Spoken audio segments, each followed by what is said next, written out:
This is the one real important thing when you're buying an RV park for transient campers is why do people want to go there?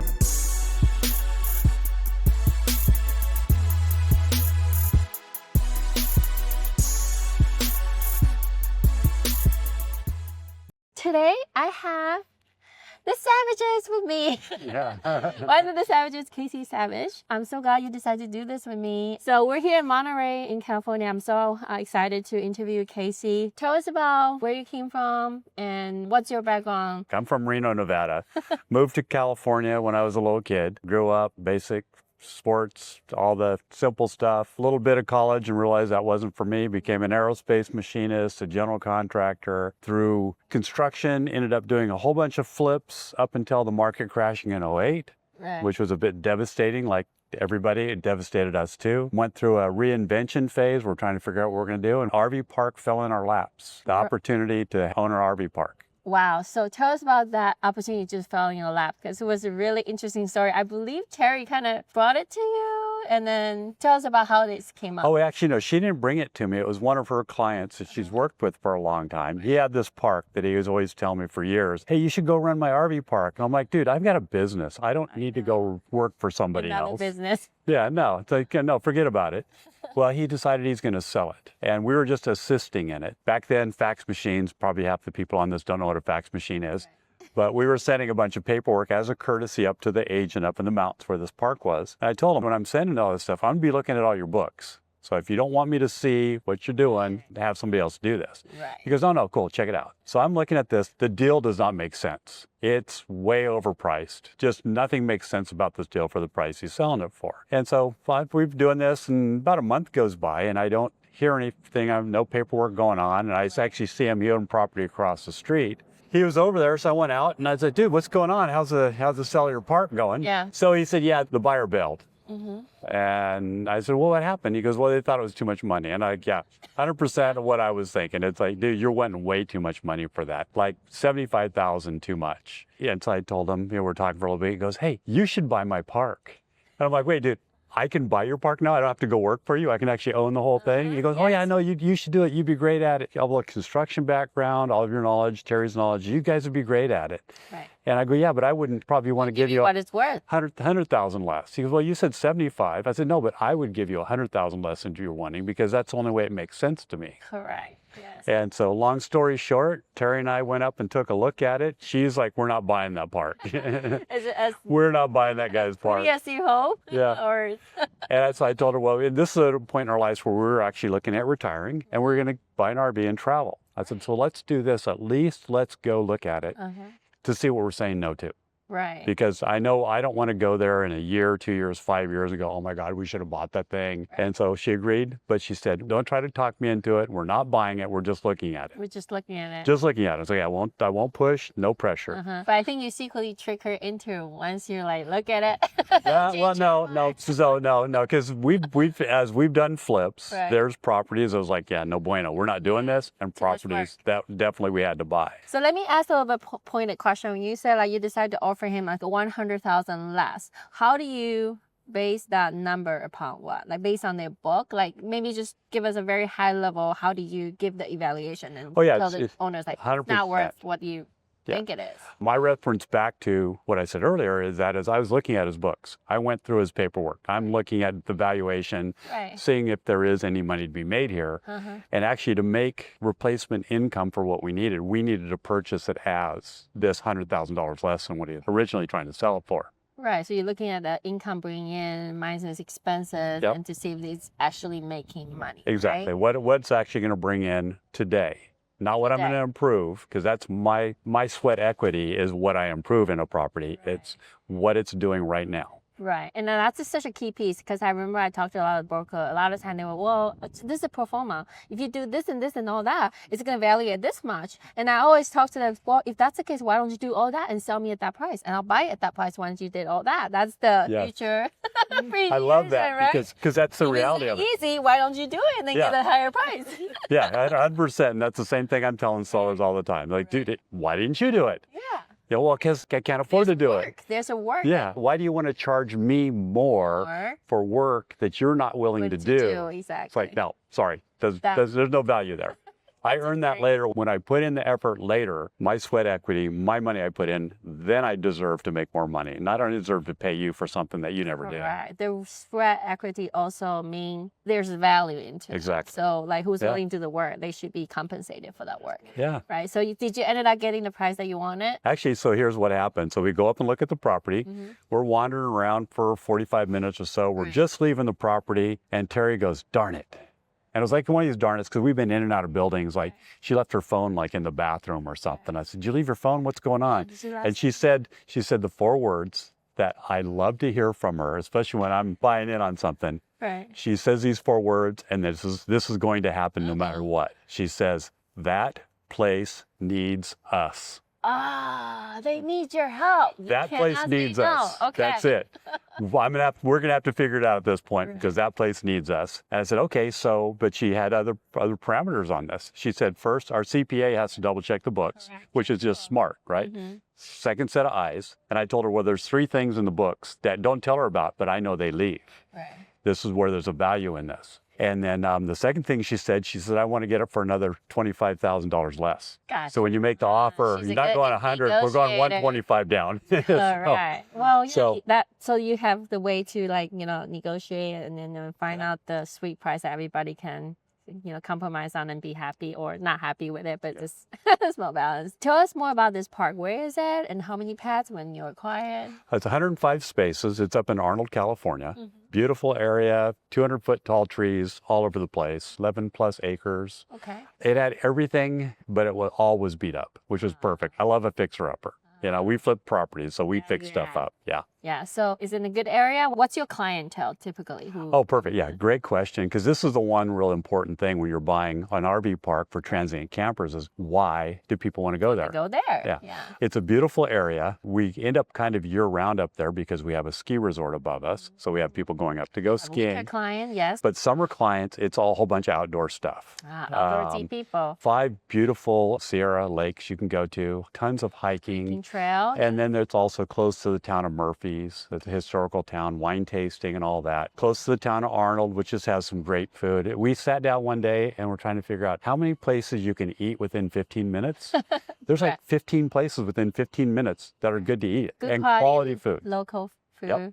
I love those kind of local, especially like little quaint little town. They have their little special flavor. So it sounds like you're attracting a lot of people from outside of town. It's a destination town on its own, right? Yeah, People will look definitely destination area. We were close to a lot of big towns. So we're an hour and a half away to 2 hours away from San Francisco. Right. The whole Central Valley, Stockton, Lodi, Manteca, Modesto, sometimes people from Fresno, but even people from, like I said, Sacramento. It's easy travel up the hill for them. Right. Not a long distance, easy for them to get up there. So that would attract a lot of weekend traveler though, right? So it's just only 2 hours drive. Like, make it a small mini trip over the weekend. So what kind of value that we're talking about? Was it a lot of work? What have you done since you acquired to the part to upgrade the value? Well, first thing was the 1 bath shower facility was decimated. Dry rot. We actually replaced the whole floor system. We rearranged the bathrooms because they, oddly enough, had the men's bathroom being larger than the women's bathroom. Well, no, you cannot have that. The women's bathroom had to be bigger.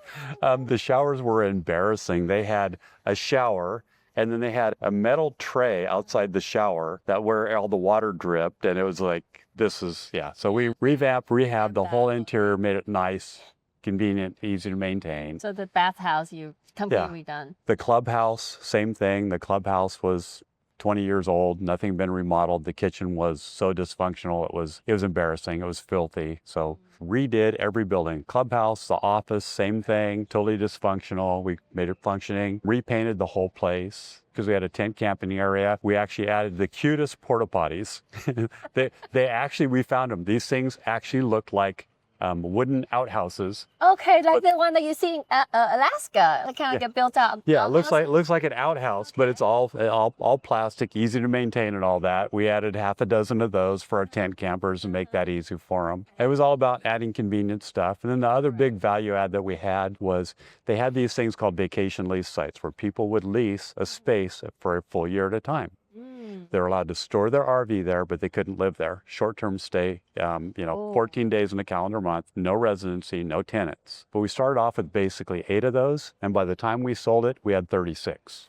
So that's your greatest tenant ever because they pay for the space, but they're barely there though. It sounds Exactly. like. Exactly. Sometimes, I mean, people, they pay for a whole year and we'd see them like 3 times. It was phenomenal. But that income is what paid all the bills.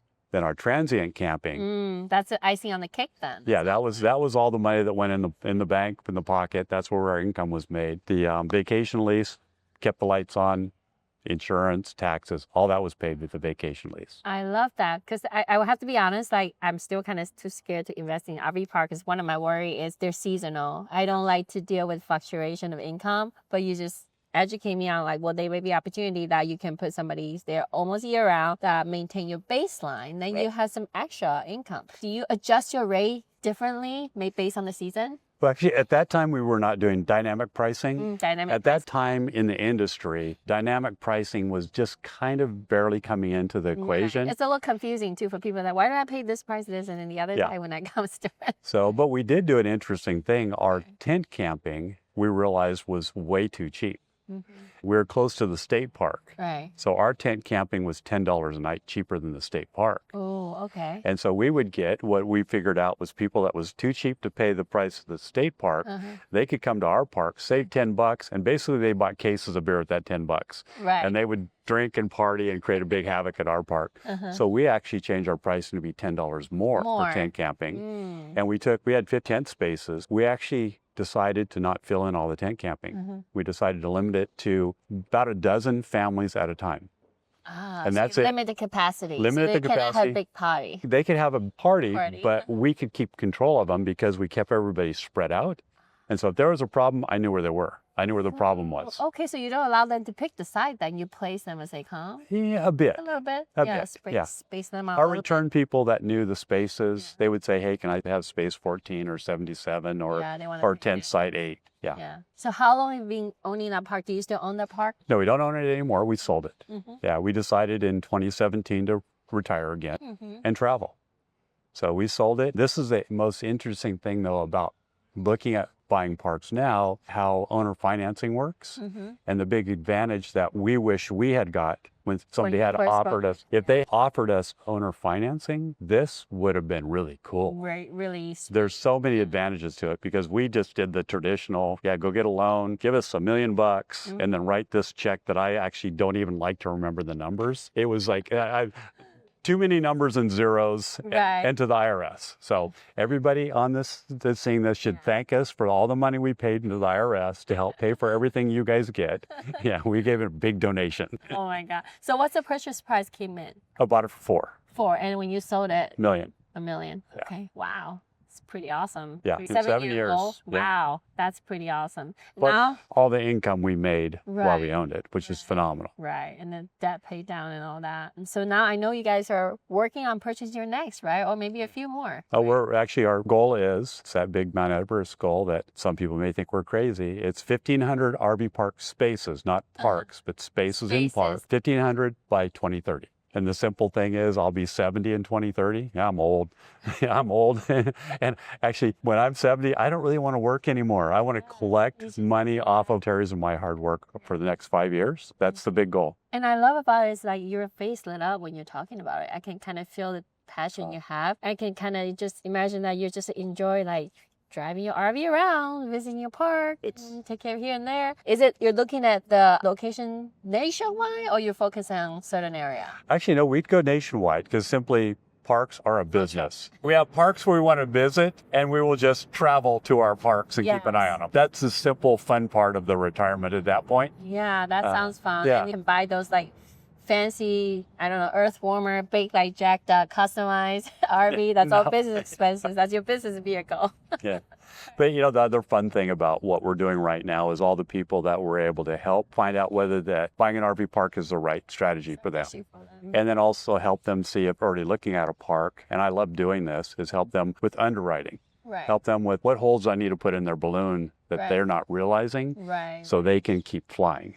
So, yeah. Yeah, I think a lot of mom and pop RV park owner, they're in their age trying to like retire, so they just need to match with the right buyer who know the business, not the industry big buyer. They love to sell with the big local operator to have that relationship. So best of luck to you. And what if our audience trying to reach out to you? How can they reach out to you? You can go to my website, savageonparks.com. Mm-hmm. And I do training on the website, free training. So you just come sign up for our training. We either do how to bring us a deal, we train on buying parks, and then we're also creating a program where you can actually come work with us in this vision we have. I call it a startup. We have a startup that we're going to build this thing over the next 5 years. And I'm looking for people that have superpowers in social media. So I need a second. Yeah, like you, you can come, let's do my social media. Yeah. Yeah.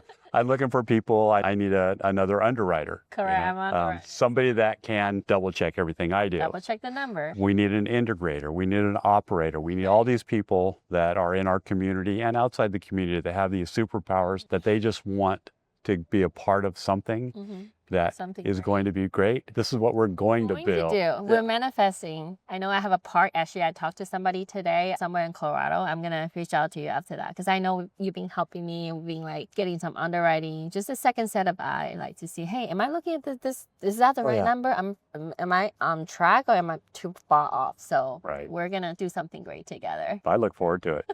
Yeah. All right.